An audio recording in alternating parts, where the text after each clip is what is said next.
Welcome, everybody. Thank you again for having me. I'm really excited to be here. And again, it's an honor to be part of CPP India again. So I'll go ahead and share my screen here, and we'll go ahead and get started here.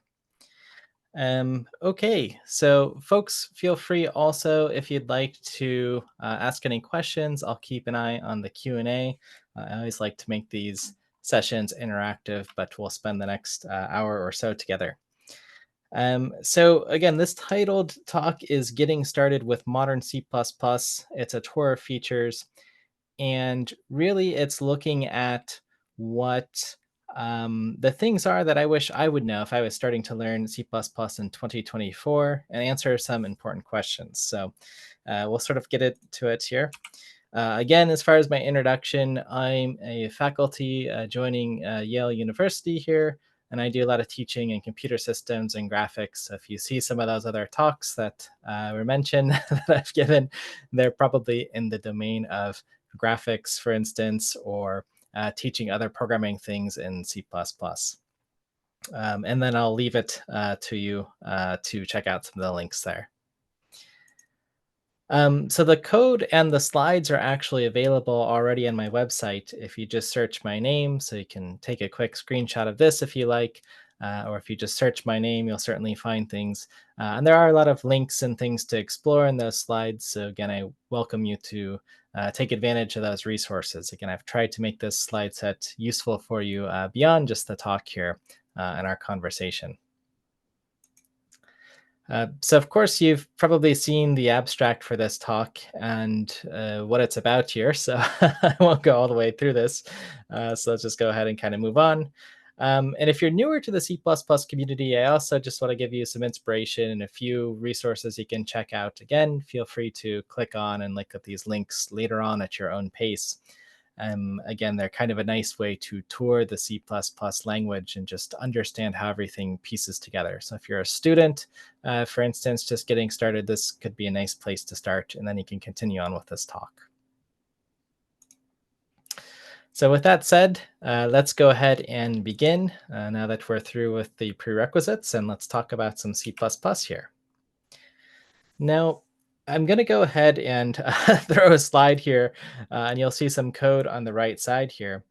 But what I want to talk about here is we're just, thinking about getting started with C++ is, C++ is a really exciting language to be a part of in the programming community right now. The language itself is evolving every 3 years with major features, as well as the main libraries that come with it. And just as a simple example of that evolution, I've posted some code here on the right side.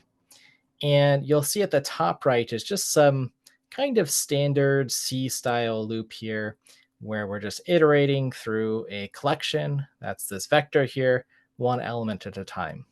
And this is very much the type of code you might write in C or C++ in the year 1998. So maybe before some of you were even born. This is sort of the C++ that I learned when I was programming. But if we sort of just go down each of these code examples, and you don't have to read every line, you'll notice that this is the same exact code with different abstractions and different styles. And what I'm just trying to capture here is that the language really is evolving. So some of you who might be getting started in C++ might see code like, well, something more towards the bottom here, where we've got a range-based for loop. There's no indices. They've got some other strange things like auto and an ampersand and colon and so on. But this is much more concise, easier to type, and maybe even easier to understand. And that's where the language is sort of evolving, which is exciting. And that's what I want you to be excited about, to see that these are some of the things going on in the C++ programming language as far as its evolution. And again, if you're just getting started in C++, it's okay to learn, any of these different styles here. They have, again, their different trade-offs. One way is not necessarily better than the other, but we just want to understand C++ enables us to code in many different ways here, and many different abstractions that we can use. So again, where does this leave you as a beginner in modern C++, or maybe even as an expert? Maybe you're leading a team here and trying to get your junior engineers up to speed by having them attend great conferences like this. But the real goal of this talk is just to help you sort of navigate what's going to be important in C++, what to focus on and what to be excited about and where to look going forward. So I've sort of arranged this talk in 5 questions here with getting started in C++. Because again, as I mentioned, the landscape of how I learned C++ way back in the, well, I'll say early 2000s for me, it's changed a lot. And the landscape of different programming languages have changed. What's popular, what types of devices we even program on has changed a lot. So I really just want us to think hard about what it means to sort of get started in this language, and also not be afraid to get started and to dive into some of the exciting features that are available. So I want to try to answer 5 questions. And I suspect some of you are going to know the answers to some of these because, again, you're attending this conference, but maybe you'll share with your colleagues, or maybe you'll figure out your story on how you want to answer some of these questions and what it means as you're making decisions about using C++ on different projects going forward. So, why the language, what's in the ecosystem, how the language is evolving. We'll actually look at some code, and then I want to look at just some features and explain them a little bit more in depth of features that I think every C++ programmer should know and potentially be using in their projects. So let's start with that first big question here. Why the C++ programming language? Well, the C++ programming language itself is just a very powerful programming language. I think it's hard to argue that. It's used in many different domains where power and performance are necessary in finance and gaming, scientific computing, aerospace, and on and on and on. Applications that really demand performance. The language itself is also very versatile, meaning that it can be used in all these different use cases, but also higher level use cases as well. And of course, the language is very expressive. So as you're coding in each of these domains, you can choose the right abstractions to write your code. So whether that means a certain style of programming, like object-oriented or procedural or functional or component or generic programming, all these different styles and patterns you can use to best solve your problem. And C++ tries to do this in the best way possible in terms of the compilers and the implementation to provide these abstractions and giving you as a developer a lot of power, but not pay necessarily a price here. And we call this the sort of zero cost abstraction. Now, in truth, we do sometimes have to pay for the features we use and the abstractions, but that's what the language is striving for, which again is a very good goal overall to have if you're interested in a powerful, expressive, and versatile language. So the language itself has been proven. It's been used for 40 years. I think it's going to continue to be used for 40 more years, powering the software world. If you look at your operating system, many of the different applications running on your different devices, there's probably some C++ code in there. Whether it's, again, direct, or maybe it's a library, maybe it's a binding to something that you're using in maybe a scripting language. But C++ has been powering the world for quite some time. So why are you going to choose C++? Again, maybe as a beginner or someone considering for a fresh project, or your startup company or your enterprise, why the C++ language? Well, again, performance is the one big aspect that I don't think many folks can disagree with. The language, the libraries around it are designed, and the language itself is being evolved with performance considerations always in mind. Again, there's this sort of zero overhead principle where you don't want to pay for features that you're not using or pay for using different abstractions. That's the general idea with the language, and that's what guides the decisions. So if you wonder why the language has maybe some strange things, or the standard library looks maybe different from other standard libraries that you use in different languages, usually performance is a driver for that. Now, the C++ language also has a huge ecosystem. Again, we're looking at a language that's 40 plus years old, depending on where you want to count the start of language. So that means there's tooling, IDEs, static analysis, dynamic analysis tools, lots of the different tools that you're going to learn about at this conference available, and they're widely invested in by many developers all over the world. So as far as that goes, again, it makes C++ a really nice language to get started. I mean, go to your local bookstore and you'll probably find lots and lots of C++ books where you can learn from. And that's all part of the ecosystem. C++ programming language is also very portable. It's probably going to run on any device, from large devices to small devices to, again, aircraft or anything that you can think of, watches. There's probably C++ code running and available. Again, because of the history and the many different compilers between G++, Clang, Microsoft Visual Studio, and not just those three. There's even EDG, the Intel compilers, and so on that support so many devices. And finally, the certification of the C++ language. So again, if you're going to work in a safety critical domain, many C++ compilers with various standards of 11, 14, 17, the different versions, are certified, which means they're safe to use in safety critical applications, which is something that not all other languages can use. And that's another big selling point of C++. Now, some other C++ superpowers from Bjarne Strusup, who originally came up with C++ around 1979. He said it in his words that C++ is a general purpose programming language with a bias towards system programming that is a better C. It's, again, had time to learn from the C language and have different abstractions and safety features. Supports data abstraction. So things like, of course, information hiding, a lot of the different object-oriented features for inheritance and so on. C++, again, was inspired by previous languages like Simula for the object-oriented part. And it supports generic programming as well, which we see a lot in the standard template library for developing reusable algorithms, data structures, and even compile time programming. And I see some questions coming in, so I'll answer those. But a question coming in that's saying, can we create REST APIs using C++? Absolutely. So again, that falls to all these different domains here, and C++ being used almost everywhere. And I'll just add that, yeah, whether you're developing a REST application, a game, a scientific application, a web server, that's all part of C++'s superpowers. So again, it's a productive language. I've used it in all sorts of domains, again, usually systems and graphics domains, but there's lots of library support and a whole ecosystem of 40 plus years available for you to develop applications.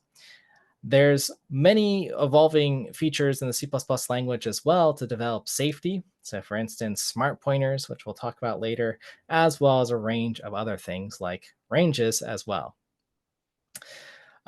C++, as mentioned, supports multiple programming paradigms, so you're really not limited in this language at all. And you can even do programming, on my last bullet point, on compile time execution.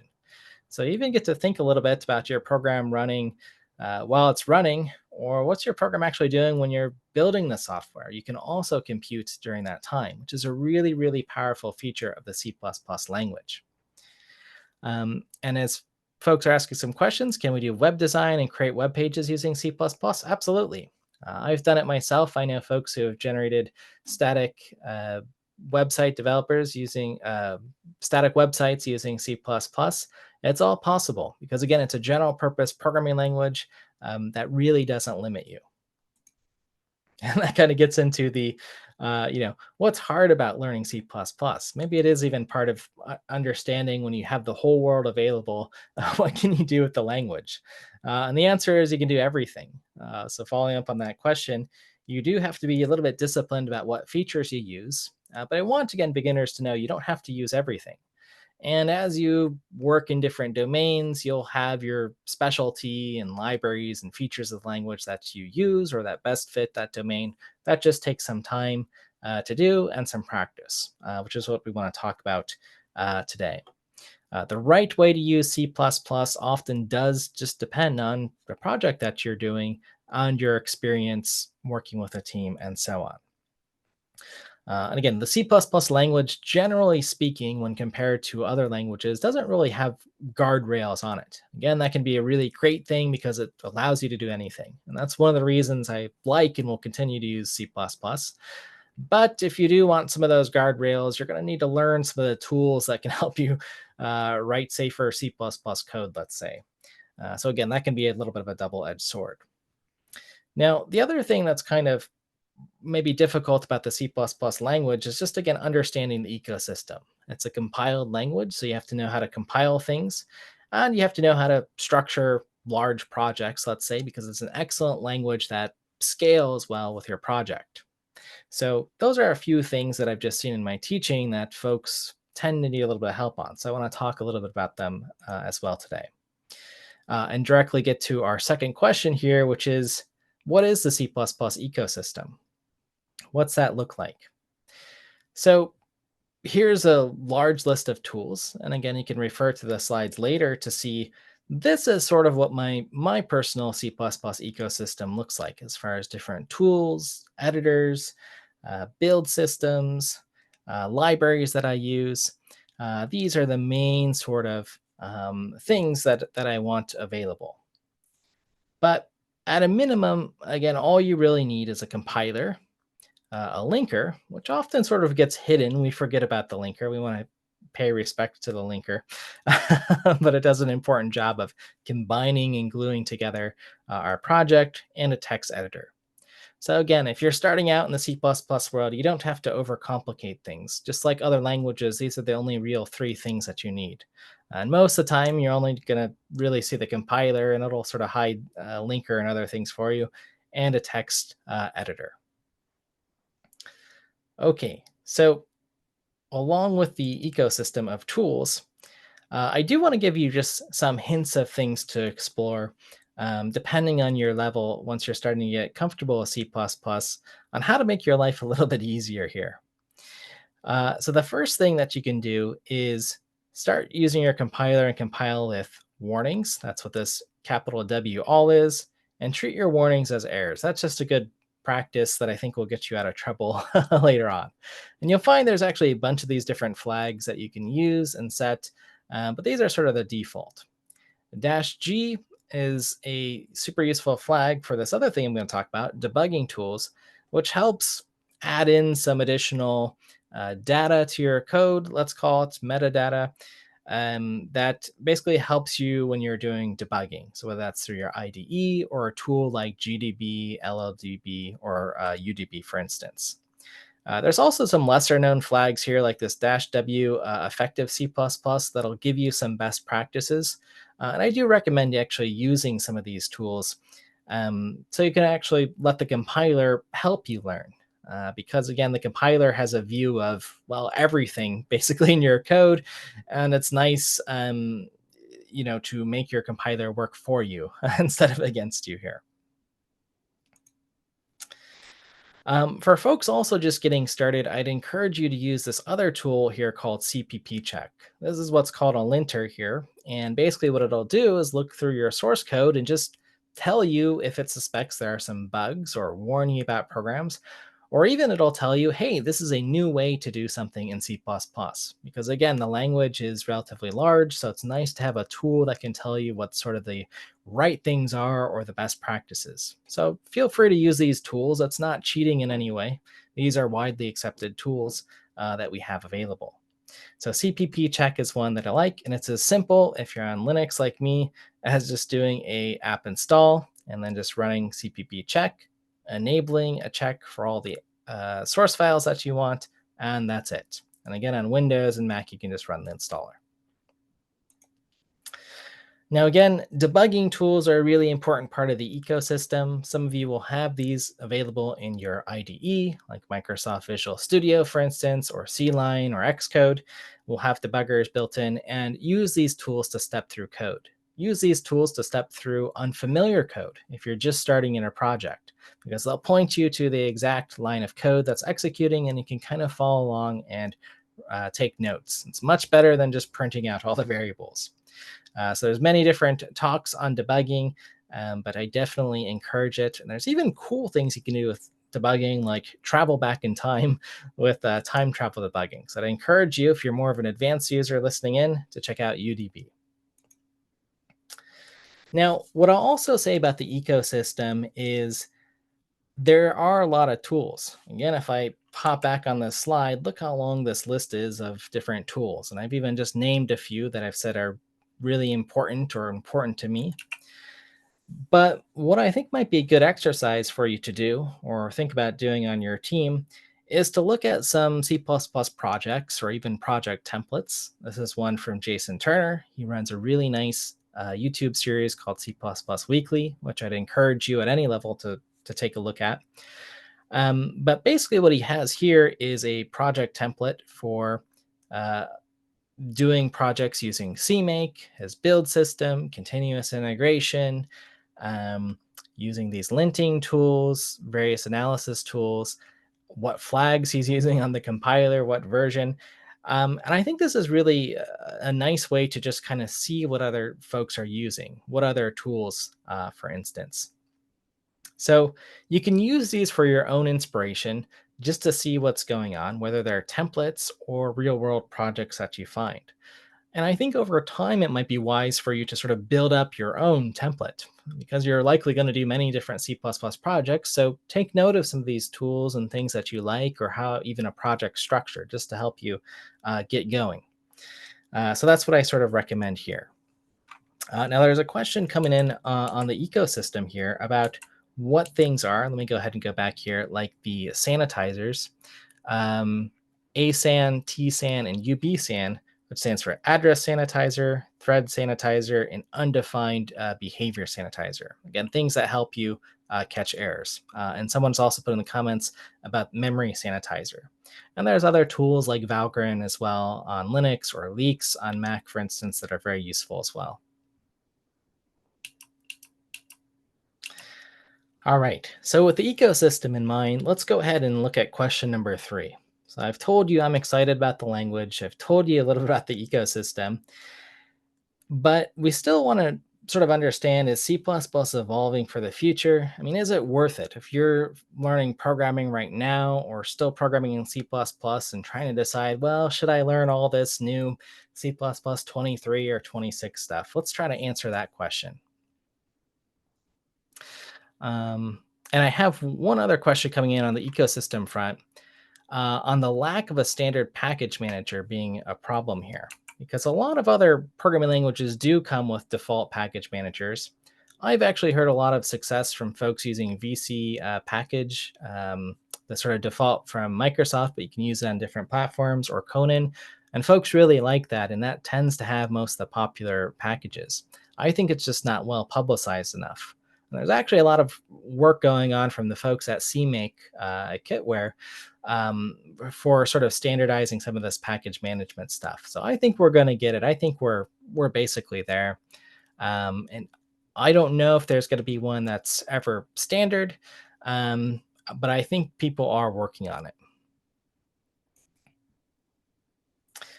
All right, so let's answer this question number 3 here.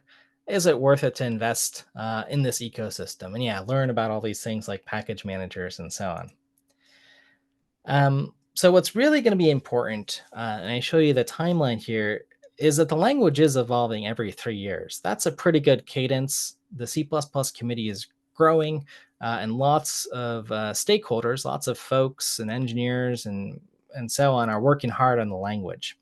So I think that's a really good thing, because you don't have to worry about the language going away effectively.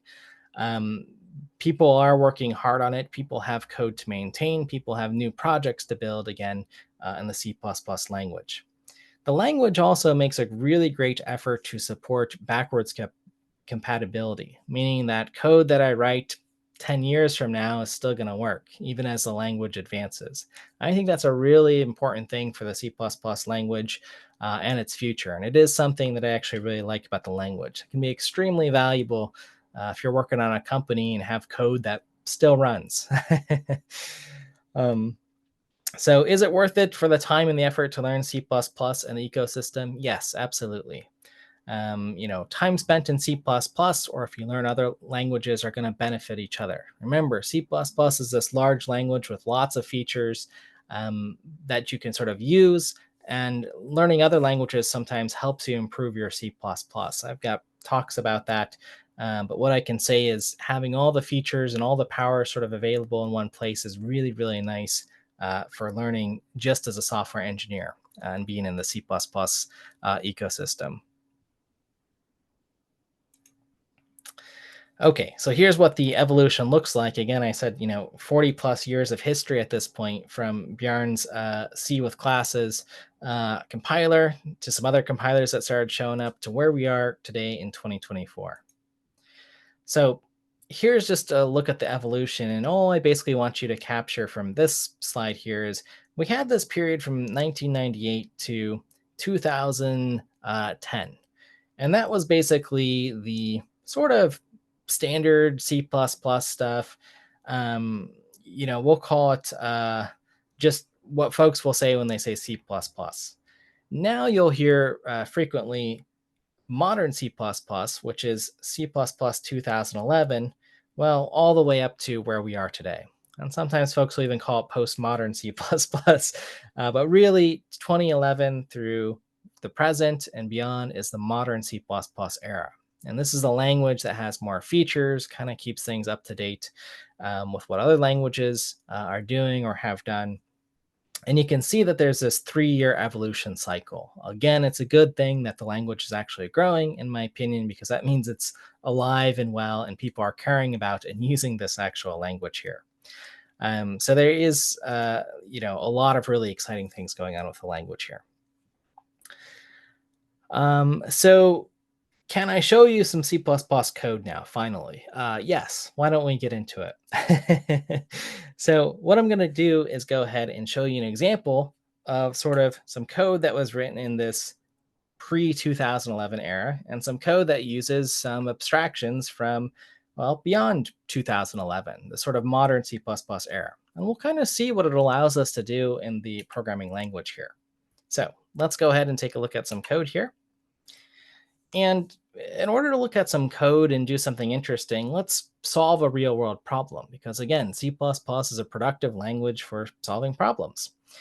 And if you haven't used this WC program, it's a really handy program on the terminal. It just counts the number of words, lines, and characters and bytes in a file. So it's just WC. You can use it on your terminal.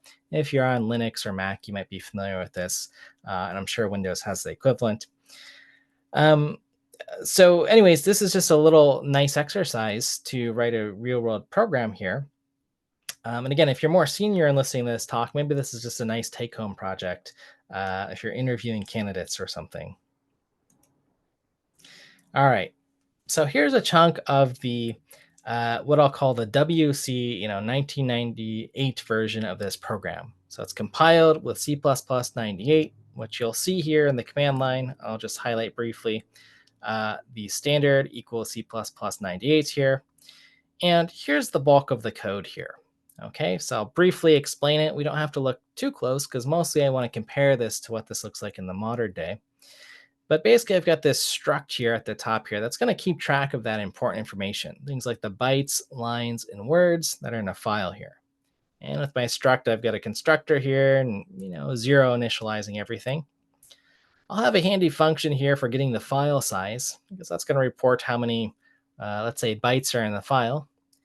And then here's the bulk of the work here. I've just got this one function here called WC that's going to read in a file, open it up for reading, and then basically I'm just going to iterate through this file here. So I came up with some, pretty trivial algorithm here to read through each line, count how many lines there were there, and as I was reading those lines, breaking up each line into individual tokens or individual words separated by the space and tallying them up. And just some basic error handling here. So that's the gist of this program, and you could imagine doing this, but this is sort of the version I tried with C++ 98.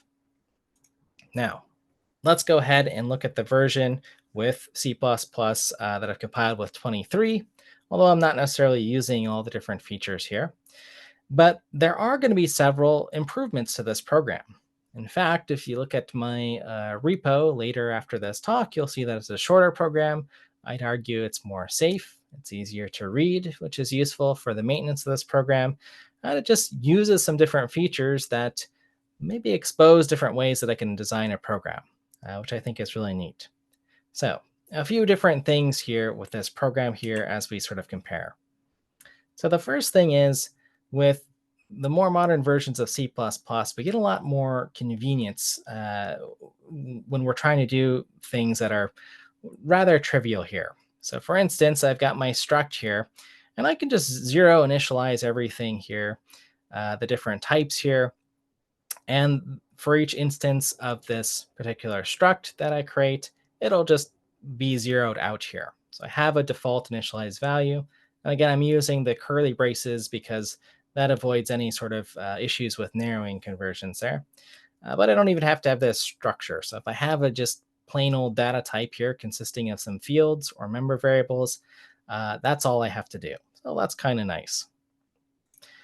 The next thing is, well, I can start leaning into my standard library. Because C++ over time has, again, grown in the standard library, I can use the code in the standard library that's been tested by other developers, documented by other developers, and other developers will understand.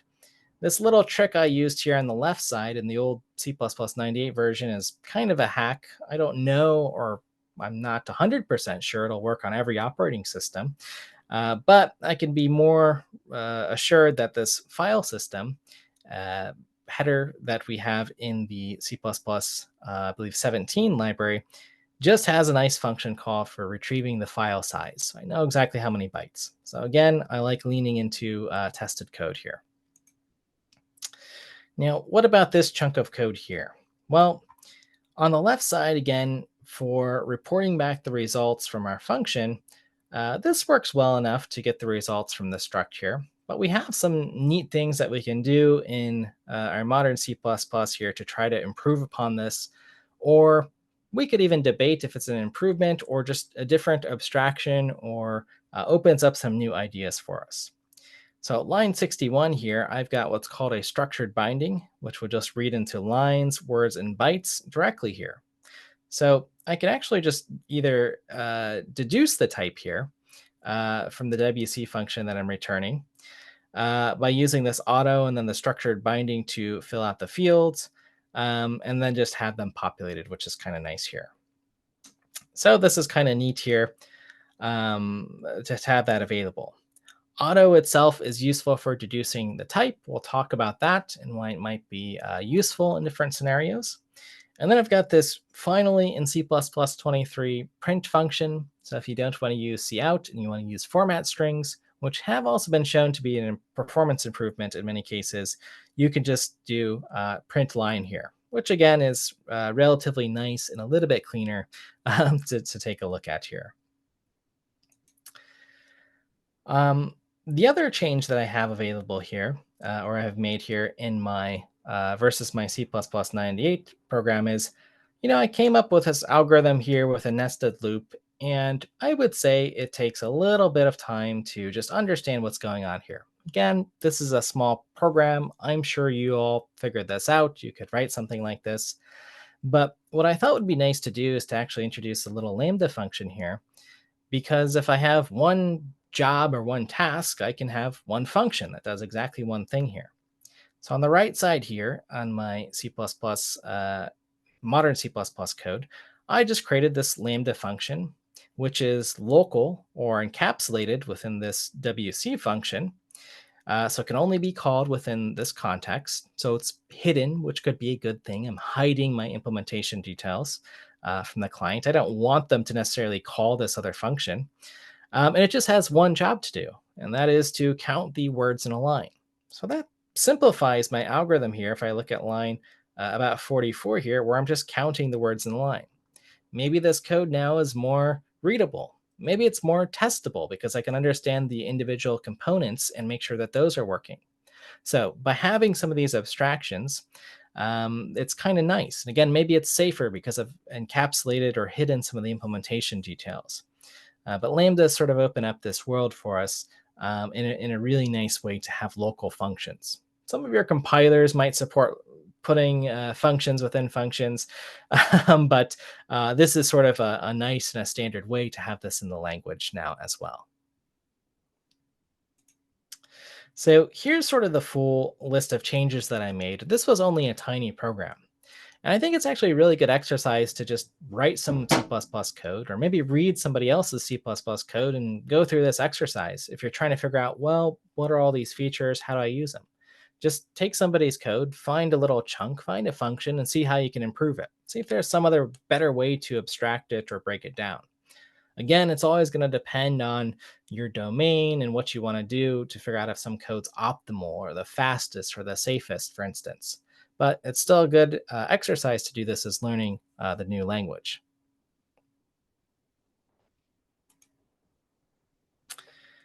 Okay, so there are some even more features that we can explore here, because as I was doing this, I couldn't resist to also explore something like standard tuple.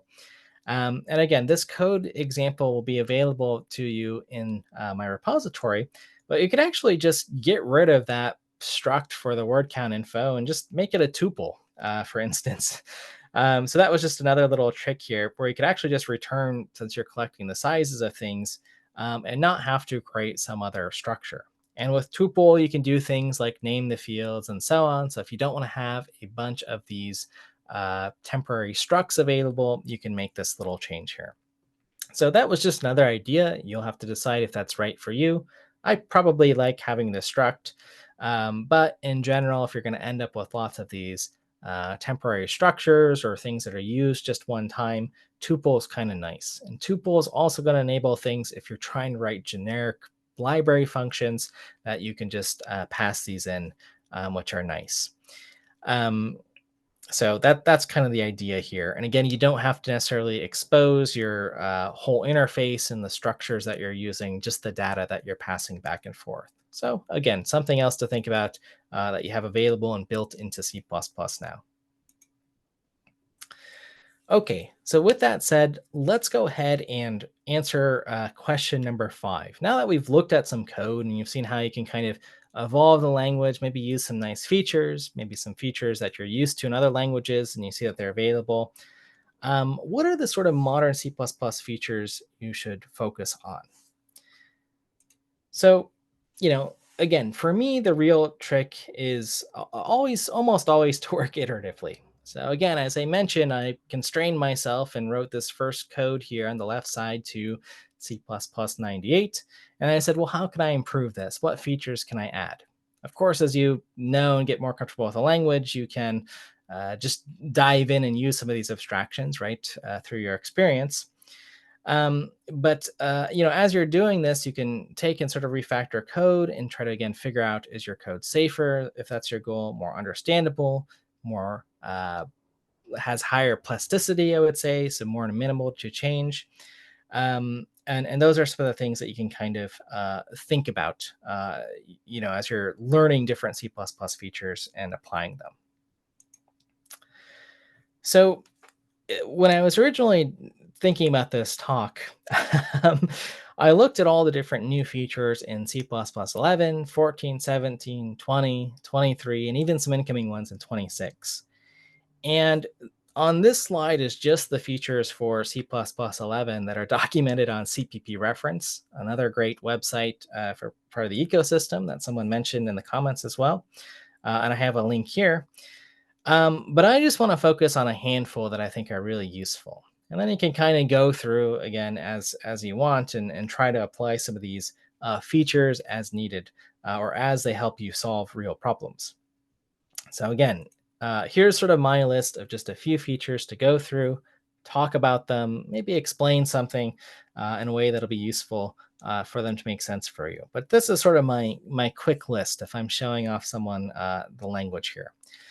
You'll notice a lot of these features come in C++ 11. And then there's a few in C++ 20 that I just like and I've been using. Okay, so let's look at a few different features here.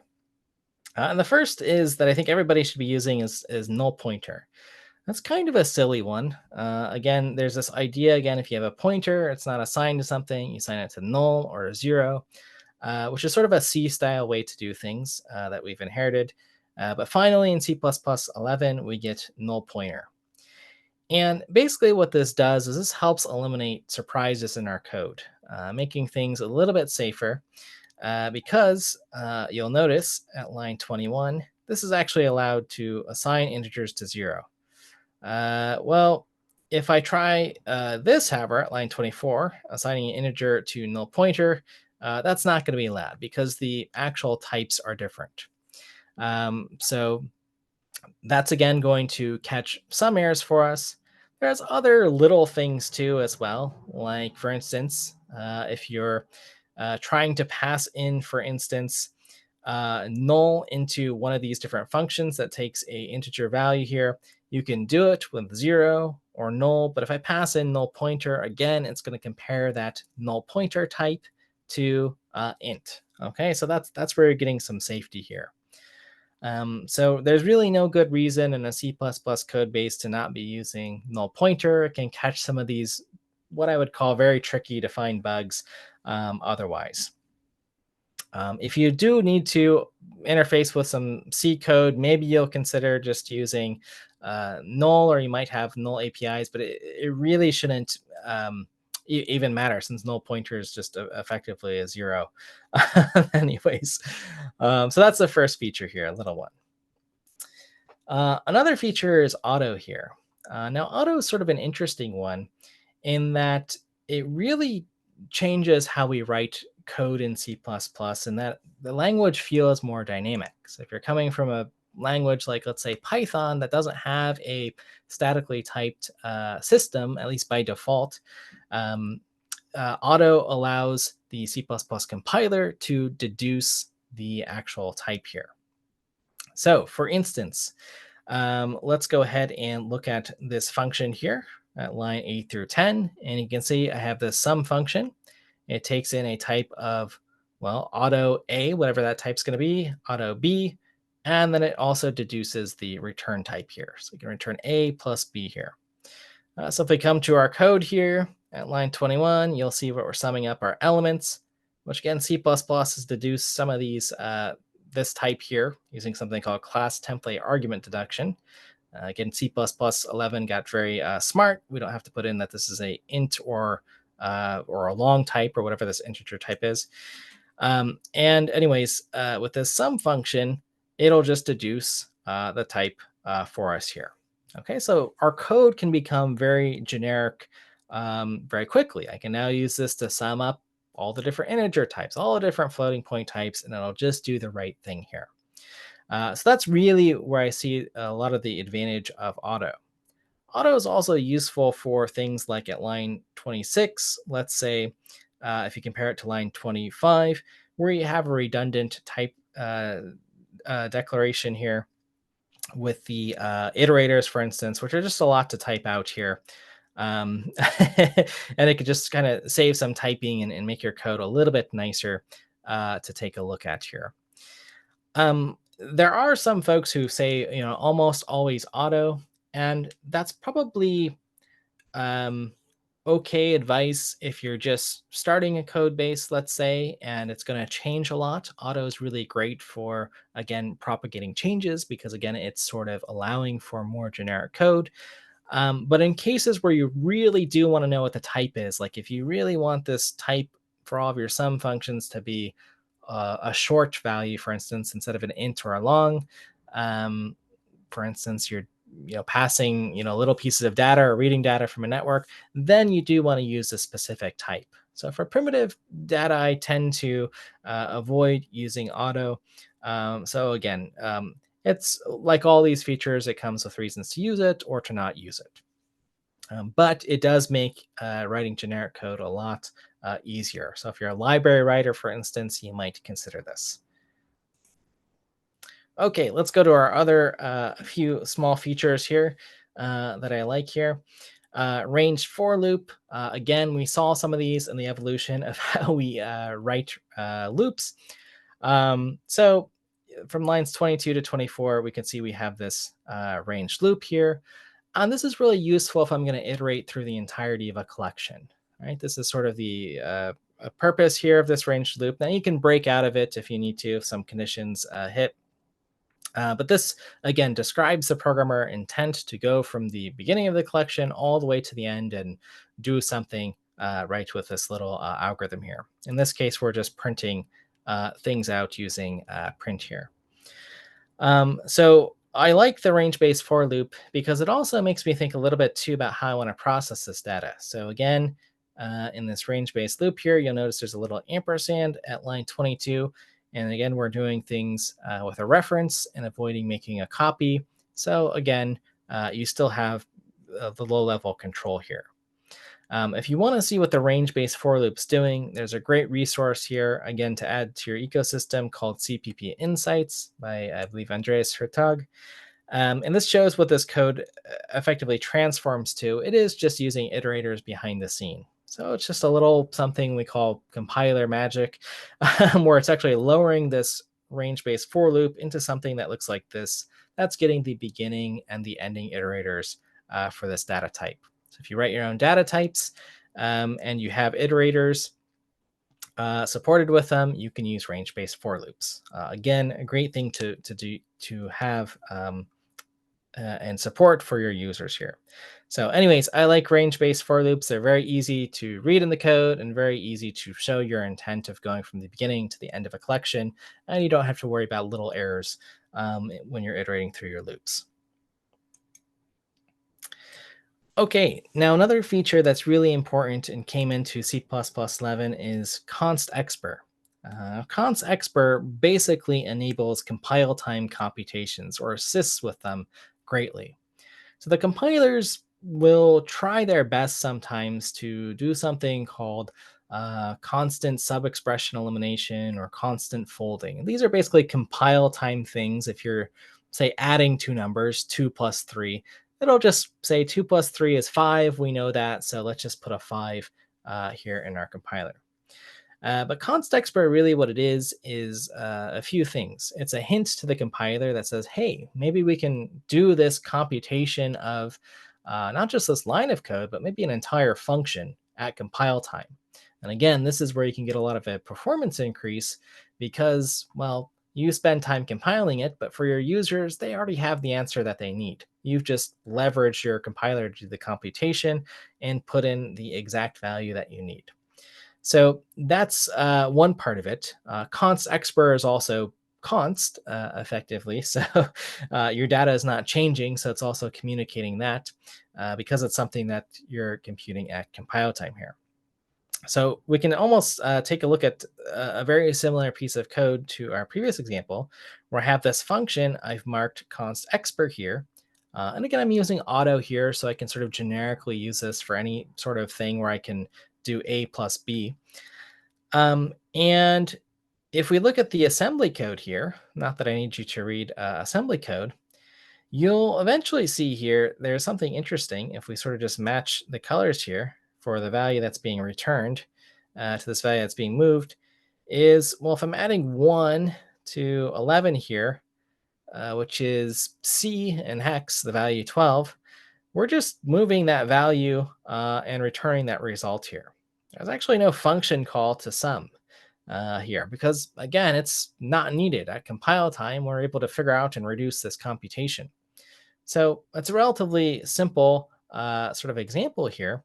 But again, it's hinting to the compiler that we want to try to compile this while we're compiling this function, just execute it and see if we can save our users runtime to do this. Now in C++ 20, there's also some things like const init and const eval that continue to assist with this. We want to start with const expert here to try to enable more compile time computation.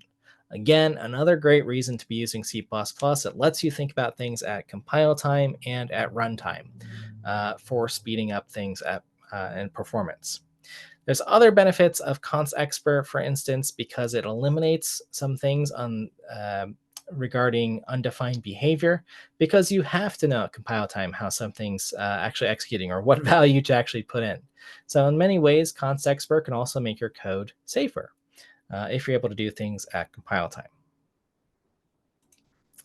Okay, so another favorite feature to look at is smart pointers. Now there's actually 3 different types of smart pointers in the standard library.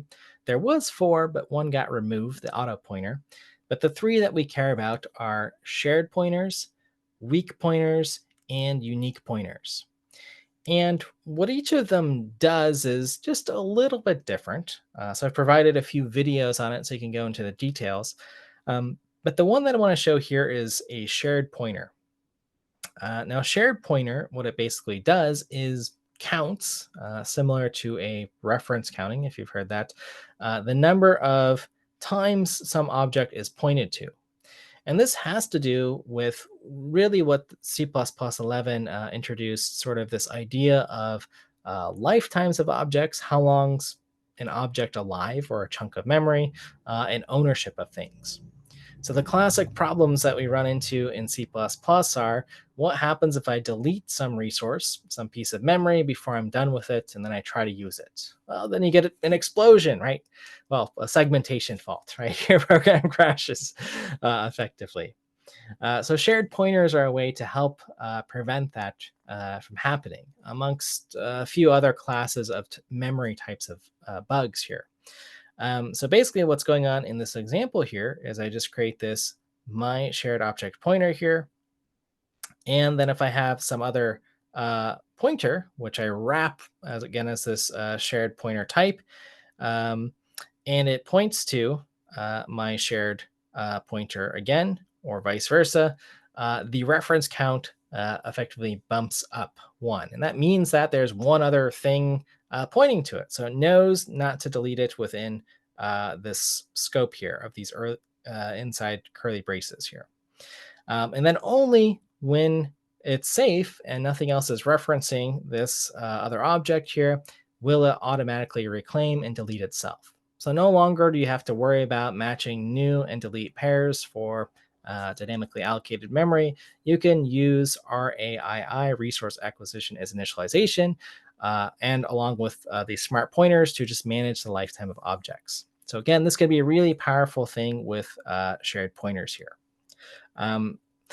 Now, you also have more power too if you don't want to keep things alive, and that's where weak pointers come in. And a weak pointer can point to a shared pointer, but it doesn't really matter if that object's alive, but it can still have access to something. So again, we have different ways to describe lifetimes and ownerships and how long resources stay alive right in the standard library. Again, very powerful stuff. And then I'll just mention briefly unique pointer as a way to just have exactly one pointer to a chunk of memory at any given time. This is going to get into my next favorite feature, but this is effectively what everyone's excited about in languages like Rust or other languages that have this sort of idea of borrowing a resource or owning one single resource here. Again, if you make everything basically a unique pointer in your C++ code, you get a lot of safety in your code here. So that's really, really neat. And you can still use these pointers alongside raw pointers and interface with them if you need to. So again, you don't really have any limitations there. Okay, so again, this gets into my next favorite feature, which is move semantics, which is about ownership and moving and transferring resources from one object to another. And again, this is a really, really cool thing that many languages are still catching up on that has to deal with efficiency, really, in the C++ language. So here's just a small example here. And you'll see where there's the double ampersands here, which is for something that's called an R value reference. I don't want to sort of confuse you with the terminology here, but these are basically the move assignment constructor and the move assignment operator here with the equal sign. Now, why is this useful? Well, if we look at lines 40 through 44, I bet many of you have written swap functions. It's a nice little exercise. It's actually the very first interview question I had in my life. So I always think about it. But if you wanted to swap two pieces of data here, there's actually a nice way that you can do it here. Again, you create a temporary and then you move things from one side to the other here. Now, what happens if we don't use move here? Well, usually you have to sort of copy the data back and forth somewhere. But in real life, if I told you to, swap two objects with your left hand and your right hand, like if they were in two boxes or something, right? You just have a third box and you just move it over there, right? You wouldn't make actual copies of those objects. It would take time to do that. So this really is about efficiency here. And if you kind of stare at the code here, you're going to see we're just sort of transferring ownership from one object to another. So you can have only sort of one owner of a piece of data at a time. And that's the purpose of, again, creating a temporary for a swap operation. And this gets to, again, if you think about the previous slide, how unique pointer works and how move semantics is useful for that, and avoiding copies of various things. But again, basically, move semantics allow us to ensure that we can safely transfer ownership from one object to the other. And by doing that, we avoid making copies of our data, which can be a huge performance, huge savings here. I mean, in this example, I'm just having a wrapper for this type for strings here with the move constructors. But imagine we often have very large strings or pieces of data. In my graphics world, we have very large geometric objects that are sometimes hundreds or even a gigabyte each that we don't want to be making copies of. Now, if you don't support move semantics or the move assignment operator or move constructor, it will default back to your copy constructor and copy assignment operator. But we want to have these things available here. So I'll just briefly mention as keywords, there's a rule of 0, a rule of 3, and a rule of 5 when you're designing your classes. And move constructor and move assignment operator are now these two additional functions that you might consider adding here. Okay, let's look at lambdas, which we've seen snuck in here a little bit. But again, they're one of the great features of C++11 that was added. And again, they really make your code more beautiful in many different ways here. And in order to understand how they make your code more beautiful, you sort of want to understand how they're implemented behind the scenes. So I've got this video here on understanding what a functor is, a function object. It's like one of these fun terms here, but you can click on that and watch that video if you want. But basically, there's got to be some way for a Lambda function to hold what it's going to do. And we see that's within the curly braces here. And if it uses any sort of external data, what I mean by external data is what's outside of its scope here. So maybe this vector or maybe something else. There has to be something that's called a capture. And that's what's between these brackets here, where you sort of have some state that you want to keep track of. So anyways, that's just a little bit about the stage here. But what you can really think about these lambdas as are little local functions that you can insert anywhere. And you can pass these around. You can pass lambdas inside of other functions. And they really, really become handy for us in the standard template library or as library writers to pass a lambda or some function, right? You could pass in std function or function pointers. But again, lambdas are a very convenient callable function that you can pass as an argument in a function. And we see this all over the standard template library. So I've got an example here. I'll just draw your attention to line number 29 here. This is going to be using ranges, which I'll repeat this example in a moment here, where I have v, which is my vector here, or my collection, and printer is just a lambda function telling how I'm going to print these out. I can pass in different lambda functions in here and just swap them in and out however I like, whether at compile time or write some logic on how these functions will be passed in. But again, really powerful and really changes the way that we can break up our code into small functions to make it more understandable in different ways. C++11 also standardized the interface for threads. So again, the purpose being often for performance, because again, sometimes it's just better, the nature of the task we're solving is solved by breaking it into tiny little pieces and having them run concurrently. And sometimes, again, we're doing this for performance reasons. So again, I'll briefly just note that I have a bunch of videos on this, but here's a basic example, again, where we can see a lambda of something that we want to execute. And then we've got a bunch of threads that we can create. So these are other processes running on our other cores or the same core of our computer. And we can create what's called a JThread here, which will execute this function that we pass in as an argument here and potentially do things concurrently. Again, saving us performance and doing a task much faster. JThread's also an important thing. This is part of C++20.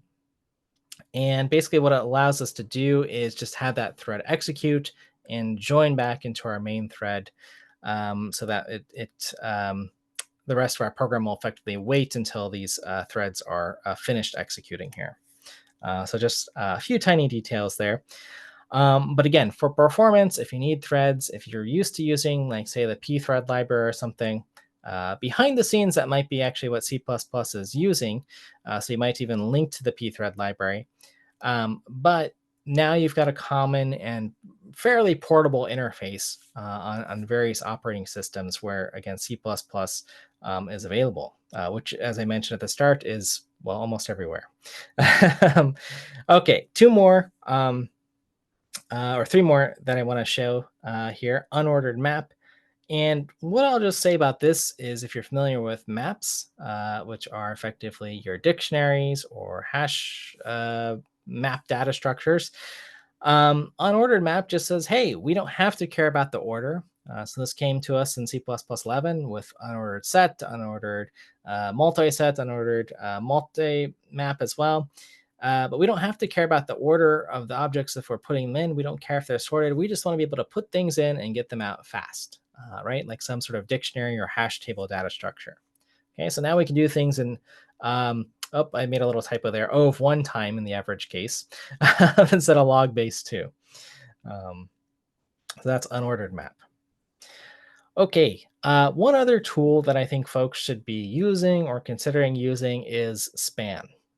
Span is basically a abstraction for, well, how we pass contiguous data structures into functions. So if I'm passing a vector or an array or some other data structure that's contiguous, whether it can expand or not, I can just use a span.